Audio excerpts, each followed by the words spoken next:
तो साथियों, कैसे हो आप सभी? उम्मीद करता हूँ सब बढ़िया होंगे और सब तैयारी कर रहे होंगे। एग्ज़ाम के कुछ ही दिन बचे हुए हैं, तो तैयारी में जुटे रहिए। रिवीजन अच्छे से करिए। रिवीजन नहीं करेंगे तो एग्ज़ाम में बहुत ज़्यादा कन्फ्यूजन की स्थिति पैदा हो जाती है। तो रिवीजन सबसे ज़्यादा ज़रूरी है किसी भी एग्ज़ाम को क्रैक करने के लिए। तो स्टार्ट करते हैं हम आज का पहला क्वेश्चन, जो कि हमारा नरम दल और गर्म दल से संबंधित है, और ये आधुनिक भारत का इतिहास का 43वां वीडियो है।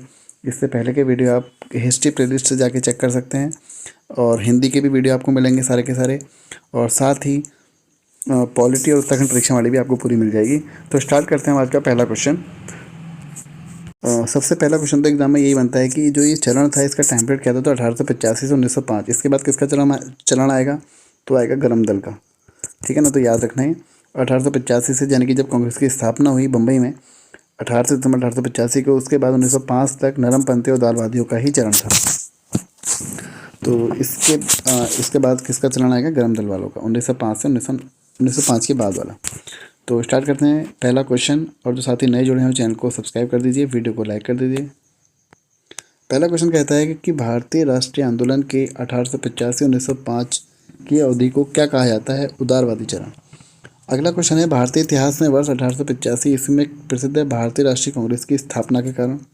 तो स्थापना कहाँ हुई थी, जरा मैं थोड़ा बता दूं इसके बारे में। तो संस्थापक कौन थे कांग्रेस के? तो वो थे एक अंग्रेज थे जिनका नाम था A.O. ह्यूम। ठीक है, स्थापना हुई गोकुल दास तेजपाल संस्कृत कॉलेज में इसकी स्थापना हुई, जो कि बम्बई में है। नामकरण किसने किया इसका? दादा भाई नौरोजी ने इसका नामकरण किया था। अच्छा, पहले इसका नाम था भारतीय राष्ट्रीय संघ, बाद में इसका नाम फिर भारतीय राष्ट्रीय कांग्रेस रखा था।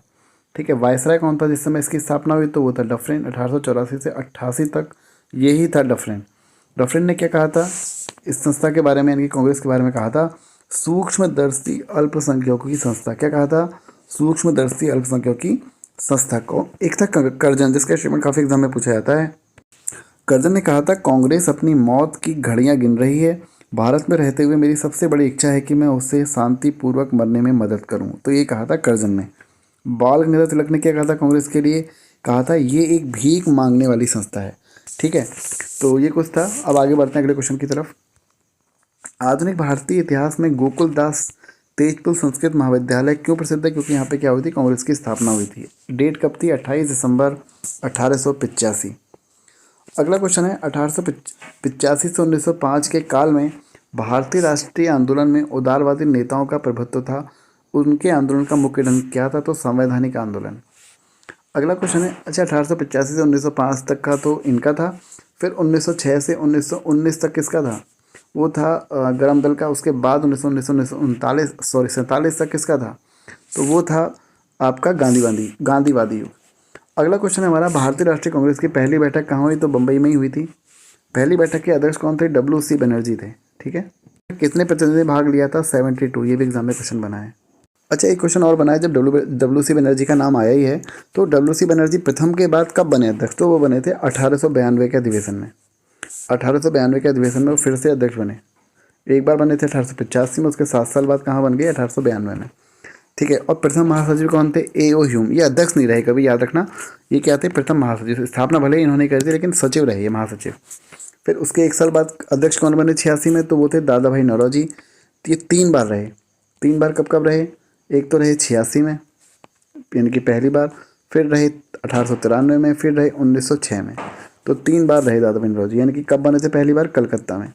ठीक है, फिर उसके बाद अगला अधिवेशन आता है तीसरा, जो कि 1887 को होगा। और ये इंपॉर्टेंट इसलिए है क्योंकि यहाँ पे पहली बार मुस्लिम अध्यक्ष रहे, जिनका नाम था बदरुद्दीन तैयब जी। ठीक है, अगले फिर फोर्थ भी इंपॉर्टेंट है। फोर्थ क्यों इंपॉर्टेंट है? क्योंकि पहली बार कोई अंग्रेज अध्यक्ष रहा जिसका नाम था जॉर्ज यूले। ठीक है, कहाँ बने थे? इलाहाबाद में। और बदरुद्दीन तैयब जी कहाँ बने थे? मद्रास में। ठीक है ना, तो ये कुछ इंपॉर्टेंट है। और इस एक अधिवेशन और है जिसमें पहली बार वंदे मातरम गाया गया, तो वो गाया गया था 1896 में। और इसके जो अध्यक्ष थे वो थे मोहम्मद रहीमतुल्ला सयानी।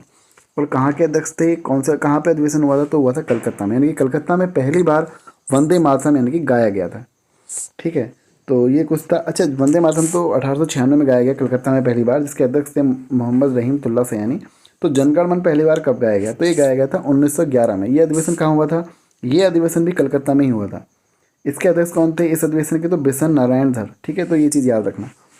अगला क्वेश्चन कहता है, भारतीय राष्ट्रीय कांग्रेस की पहली बैठक कहाँ हुई थी? बम्बई में हुई थी, हम देख लिया। भारतीय राष्ट्रीय, अगला क्वेश्चन है, निम्नलिखित कांग्रेसी नेताओं में से किसको भारत का महान वृद्ध व्यक्ति, grand old man of India कहा जाता है? तो दादा भाई नौरोजी को कहा जाता है। इनसे संबंधित एक पुस्तक है, पत्रिका है, इसका नाम है रासत गुफ्तार। एग्जाम में कई बार क्वेश्चन बना है। और वॉइस ऑफ इंडिया है, दो एग्जाम में काफ़ी बनी है, ठीक है। और आगे बढ़ेंगे, महात्मा गांधी जी की भी आगे पढ़ेंगे, हम लोग सब पढ़ेंगे, बाल गंगाधर तिलक जी भी पढ़ेंगे। किस गवर्नर जनरल के कार्यकाल के दौरान भारतीय राष्ट्रीय कांग्रेस बनी थी? डफरिन के टाइम पीरियड पर। ये 1884 से 88 तक था डफरिन, ठीक है। कर्जन कब था? 1905, जब बंगाल विभाजन हुआ। बेंटिक कौन था? भारत का पहला गवर्नर जनरल। अगला है हमारा भारतीय विश्वविद्यालय अधिनियम 1904 किस अधिनियम के काल में पारित हुआ? तो कर्जन के टाइम पीरियड पर हुआ था।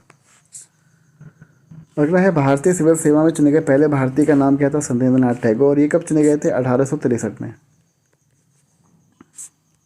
और ICS का जो एग्ज़ाम था वो पहली बार भारत और इंग्लैंड में साथ साथ कब हुआ? यानी कि इंग्लैंड में, यानी कि लंदन में कब साथ साथ हुआ था? तो 1922। ये भी एग्जाम में क्वेश्चन बना है, ठीक है। सिविल सेवा का जनक किसको कहा जाता है? जिसको भारतीय सिविल सेवा को सिविल सेवा कहते हैं, तो इसका जनक कहा जाता है कार्निवालिस को। और पुलिस सेवा का जनक भी कार्निवालिस को ही कहते हैं।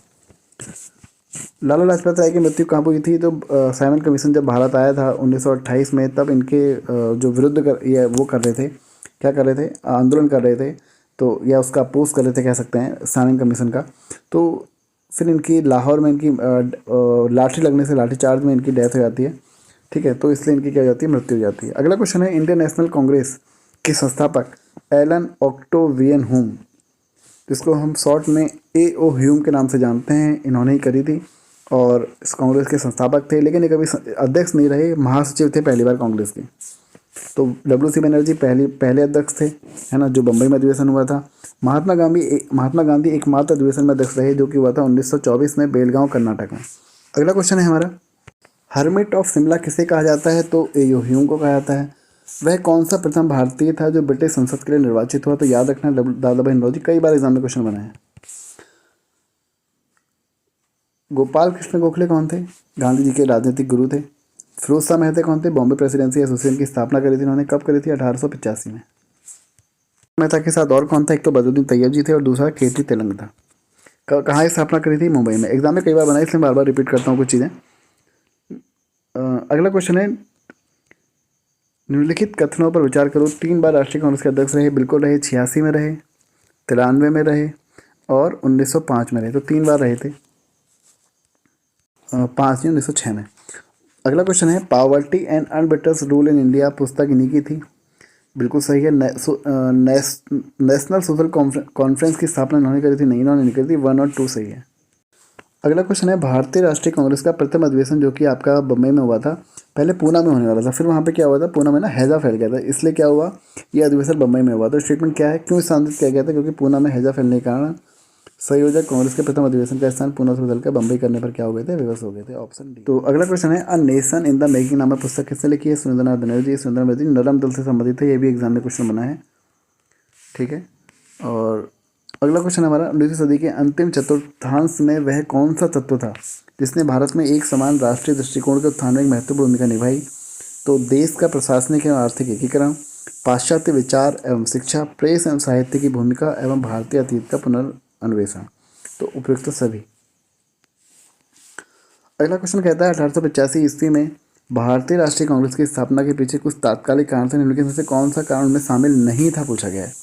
तो देखो शामिल था, कौन कौन था भाई? 1878 का शस्त्र अधिनियम और भारतीय भाषा प्रेस अधिनियम शामिल था। वर्नाकुलर प्रेस एक्ट का नाम आपने सुना होगा, उसी की बात हो रही है। 1870-80 का द्वितीय आंग्ल अफगान युद्ध, ये नहीं था शामिल। 1877 ईस्वी में दिल्ली में आयोजित शाही दरबार, जब संपूर्ण भारत अकाल की चपेट में था, उस समय देखो पूरे भारत में भयंकर अकाल पड़ा हुआ है और तुम इतनी शाही पार्टी कर रहे हो, तो लोगों को इनकी असलियत दिखे कि भाई ये लोग हैं कैसे लोग, है ना। कहते इनमें उदार है ही नहीं, उदारता है ही नहीं। 1883 ईस्वी का एल्बर्ट विधेयक विवाद, तो इसके सभी ठीक हैं, बी गलत है, तो इसका आंसर होगा ऑप्शन बी। तो इस वीडियो में इतना ही बात करेंगे, अगले वीडियो में वीडियो को लाइक और चैनल को सब्सक्राइब जरूर करा करिए। Thank you.